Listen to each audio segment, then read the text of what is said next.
आखिरकार भारतीय जनता पार्टी ने बृजभूषण शरण सिंह का तो टिकट काट दिया है, लेकिन उनकी जगह पर उनके बेटे करण भूषण सिंह को भारतीय जनता पार्टी ने अपना उम्मीदवार केसरगंज सीट से बना दिया है। आज हम उन 5 कारणों पर बात करेंगे कि आखिर बृजभूषण शरण सिंह का टिकट क्यों कटा और बृजभूषण शरण सिंह ने आखिर ऐसा क्या किया कि करण भूषण सिंह को भारतीय जनता पार्टी टिकट देने के लिए मजबूर हो गई या भारतीय जनता पार्टी ने टिकट दे दिया। दरअसल बृजभूषण शरण सिंह पिछले 1 से 1.5 साल से आपने देखा कि किस तरीके से वो चर्चाओं में रहे। वो चर्चा में तब आ गए जब महिला पहलवानों ने कथित रूप से यौन उत्पीड़न तक का आरोप बृजभूषण शरण सिंह पर लगा दिया। यह मामला कोर्ट में चल रहा है। आपने देखा कि किस तरीके से तमाम जो पहलवान हैं वो जंतर मंतर जो कि दिल्ली में मौजूद हैं वहां पर धरने पर बैठ गए थे। बृजभूषण शरण सिंह लगातार अपनी सफाई देते रहे। उन्होंने यहां तक कहा कि जो आरोप लगाए गए हैं वो निराधार हैं, गलत हैं। सबसे बड़ी बात है कि पहलवान जिन लोगों ने ये आरोप लगाए उनके भी अलग अलग बयान इस दौरान आते रहे, लेकिन चूंकि भारतीय जनता पार्टी ने इस बार 400 प्लस का लक्ष्य रखा है एनडीए के साथ पूरे देश भर में। उत्तर प्रदेश इसमें महत्वपूर्ण भूमिका अदा करेगा क्योंकि उत्तर प्रदेश में 80 सीटें हैं। लगातार दिल्ली में कोर ग्रुप की बैठक हुई। यूपी बीजेपी ने मंथन किया कि क्या बृजभूषण शरण सिंह को टिकट दिया जाए, नहीं दिया जाए, उनके पत्नी को टिकट दिया जाए, उनके बेटे को टिकट दिया जाए। बृजभूषण शरण सिंह का वो बयान तो आपको याद ही होगा, जब एक पत्रकार ने पूछा कि इस तरीके की खबरें चल रही है कि टिकट कट सकता है, तब बृजभूषण शरण सिंह ने कहा कि कौन काटेगा टिकट, आप काटोगे। हालांकि वो मजाकिया अंदाज था बृजभूषण शरण सिंह का, लेकिन लोग कहीं ना कहीं ये समझ चुके थे कि बृजभूषण शरण सिंह का टिकट काटना इतना आसान बीजेपी के लिए नहीं होगा।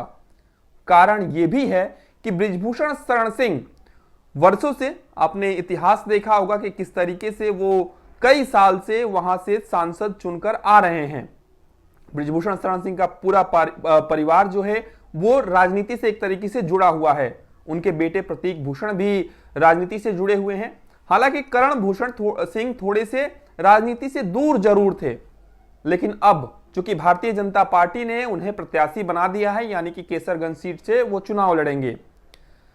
बृजभूषण शरण सिंह के बेटे को जैसे ही ये टिकट मिला वो तुरंत कहां गए, अयोध्या। उन्होंने हनुमानगढ़ी में हनुमान जी का आशीर्वाद लिया और यही सब खूबियां हैं। आप समझिए कि तमाम जो राजनीतिक विशेषज्ञ हैं उनका यह मानना है कि अगर बृजभूषण शरण सिंह के परिवार को टिकट नहीं मिलता तो न सिर्फ केसरगंज सीट बल्कि आसपास की सीटें भी प्रभावित होती, यानी कि बीजेपी को नुकसान हो सकता था।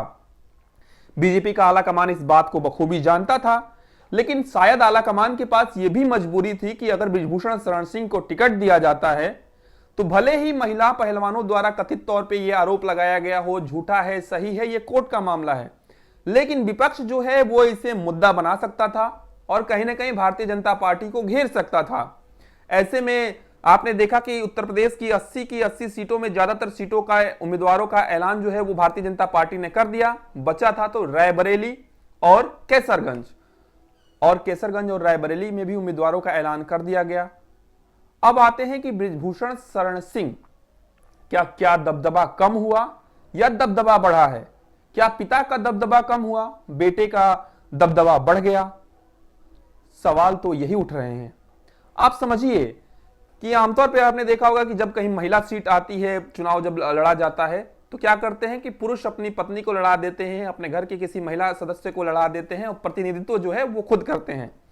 तो ऐसा कह देना कि बृजभूषण शरण सिंह का दबदबा कम हुआ है बिल्कुल उचित नहीं होगा, क्योंकि टिकट तो उन्हीं के परिवार में से किसी न किसी को मिला है। और क्यों मिला है? बृजभूषण शरण सिंह पर जो भी आरोप लगे हों, सही है गलत है वो कोर्ट तय करेगा, लेकिन बृजभूषण शरण सिंह का परिवार लोगों की मदद करता है, ऐसा वहां के लोगों का मानना है। और जिस तरीके से बृजभूषण शरण सिंह का रसूख रहा है, जिस तरीके से बृजभूषण शरण सिंह के तमाम जो मदद उन्होंने किए हैं, उनके बेटों ने जो लोगों की मदद की है, उसी का प्रभाव कहीं ना कहीं देखने को मिला केसरगंज से लेकर दिल्ली तक, ये भी कह सकते हैं यूपी से लेकर दिल्ली तक।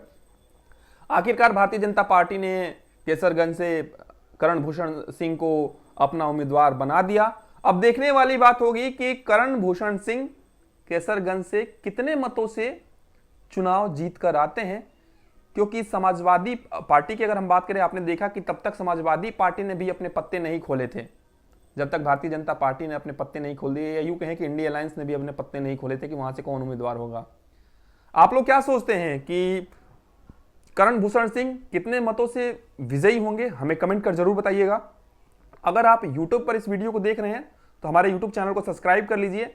अगर Facebook पर देख रहे हैं तो हमारे इस पेज को फॉलो कर लीजिए। इस वीडियो को ज़्यादा से ज़्यादा शेयर करिए और अपनी राय हमें कमेंट कर जरूर बताइएगा। धन्यवाद।